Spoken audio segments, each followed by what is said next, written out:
This. Boom. Boom. Boom. Just like a judo throw.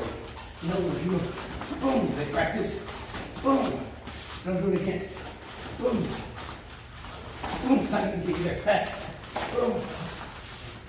Hey guys, Coach Tim here with my student Greg, fellow U.S. Army combat veteran. That's why we're in the Gray Geese. We're gonna go over a traditional Shinmu Hapkido, old school Jihan J Hapkido throw. It's very painful, but we're gonna point out what I call key essential details.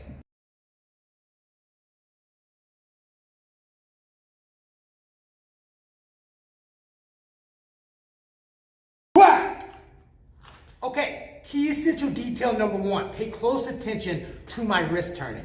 As he grabs, number one, I want my hand, I don't want it to be freaking wizard sleeves. I want it to be alive, just like that. My hand spreads out and I turn. His thumb and his hands are no longer even together connected to hold my hand. Now, number two, it's going to shoot straight down like I'm throwing my keys to the ground. My shoulder and my hip is going to turn and pull my hand out. This isn't a grip break. I ain't just trying to do this and break the grip so he can come up and keep on fighting me. I want to trap him. Hapkido is all about clinches and traps.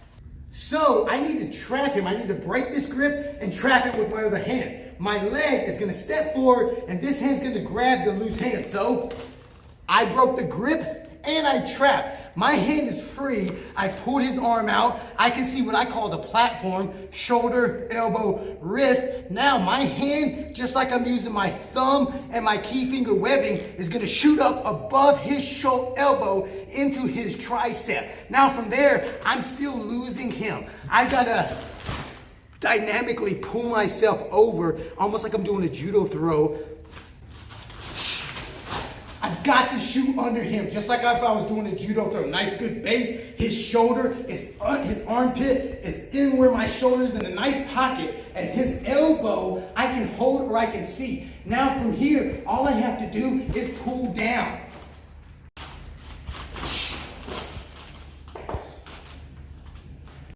I need his arm straight and I need to know where his elbow is, because if I can't joint lock or arm bar him from the elbow focal point, the fight's not over, the lock's not over, the control's not over.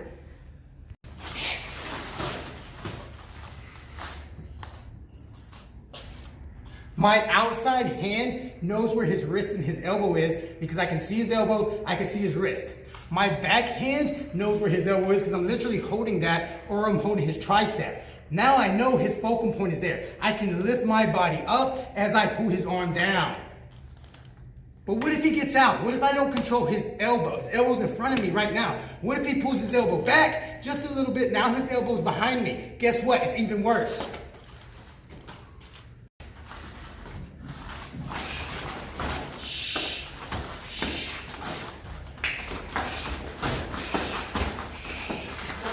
When would I even have to use this? When's someone gonna grab my wrist, okay? In traditional Hapkido, it was from the techniques used in feudal Japanese days and Daito-ryu Aikido Jiu-Jitsu. If my sword or my blade was on this side, I go to grab my blade, Greg grabs my hand to stop me from cutting him. Yeah, nowadays I don't have a blade. If I have a side weapon, honestly, it's going to be on this side. When would he actually use this? What if we're just having words? What if I was checking his girl out at the gas station and he approaches me? Hey, look, man, I'm sorry. I didn't mean to look at your girl, okay? I was thinking about, and he grabs my hand. Yeah, he's trying to move my hand down because he wants to do something. I need to come in. What if we're doing sport, jiu-jitsu, wrestling, collegiate wrestling, and I got my stance out, my back hand's pushing and jabbing, my front hand's leaning on my knee. Most people want to pull this off in a wrestling match. Yeah, he pulls my hand.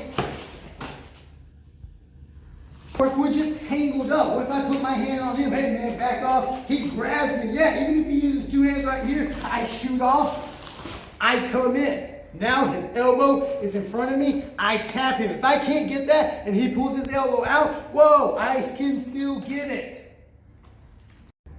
So there's he is an Aikido Jiu-Jitsu, catch wrestler, submission-based grappler, and Wolfman. He has YouTube's Go-Jitsu, Catch-Jitsu, and he has what he's calling a 2-minute combat jiu-jitsu challenge. And what it is you spar for 2 minutes, and you're only allowed to grapple for 15 seconds. So it's stand up, you have to spar, you have to fight for takedowns. And when it goes to the ground, you have 15 seconds on the ground to immediately get a control position or get a submission. After 15 seconds, it's back up. It's continuous for 2 minutes. And the reason why is because it's preaching the principle of self-defense. I ain't got all day to bolo on the ground. So with that said, we are going to accept your challenge. I'm going to film some rounds of me and my students doing some of those 2-minute rounds, but I wanted to throw this whole video into the mix. You don't have to always assume that the submission is going to happen when you get to the ground. If I can grab someone, arm drag them, and freaking break their elbow or make them tap before we hit the ground, that's even better. But I'm going to accept your challenge. I hope more people take this challenge.